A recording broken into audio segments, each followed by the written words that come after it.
আকাশে সূর্য যেন বিচ্ছুরিত হচ্ছে, সেই তাপে পুড়ছে জনজীবন। সড়কের তাপ ও সূর্যের তাপ মিলে নাকাল ভোলার মানুষ। গত কয়েকদিন ধরেই ভোলার তাপমাত্রার পারদ 38 থেকে 40 ডিগ্রির মধ্যে বিরাজ করছে।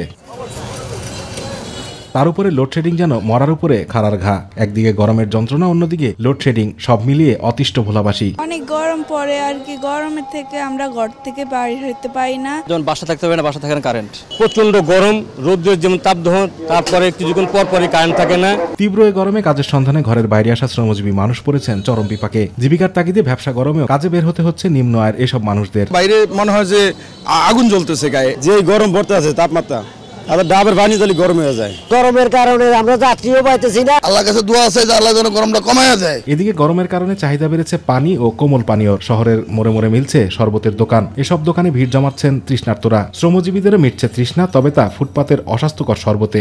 ফুটপাতের শরবত অনেক গরমে খাইছি, বাচ্চারাও খাইছি, পানির পিপাসা লাগছে, নিজেও খাইছি। এই শরবত বিশুদ্ধ আমার মনে হয় না। চিকিৎসকরা পরামর্শ দিচ্ছেন অতি প্রয়োজন ছাড়া ঘর থেকে বের না হওয়ার। পাশাপাশি ফুটপাতের অস্বাস্থ্যকর খাবার পরিহার করারও পরামর্শ দিচ্ছেন তারা। ভালো পানি ব্যবহার করা হয় না, সেক্ষেত্রে এই ধরনের খাবার পরিহার করতে হবে এবং তীব্র গরমে থেকে বাঁচার জন্য যতটা সম্ভব কম বাইরে বের হওয়াই ভালো। আতিকুর রহমান তিতাস, মাই টিভি।